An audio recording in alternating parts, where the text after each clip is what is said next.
Hi, welcome to my video Julia Programming for Beginners. I am Tahsina and I'm making this video as part of a data science course I'm taking this semester. Let's see at first what software and what editor I'm going to use for this video.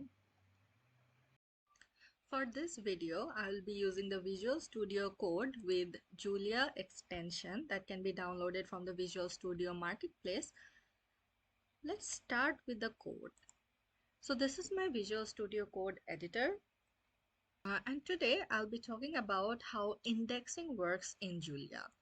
So let's say we have a matrix, a 2 by 3 matrix with 2 rows and 3 columns. And let's see how we can extract the elements from there using indexing.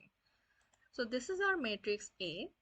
In the terminal, you can see that it shows a 2 by 3 matrix. And let's say we want to extract the element in the first row and second column.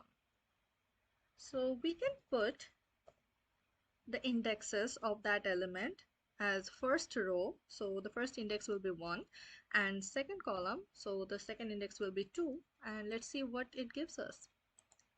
Yes, it gives us that element. We can extract more than one element. For example, I want all the elements in the column 2.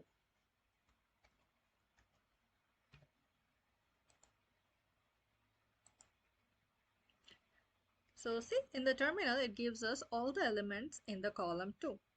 Or maybe I can extract all the elements in a row. Let's try.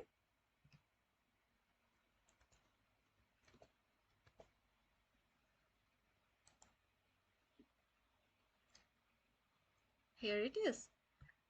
Thank you for watching.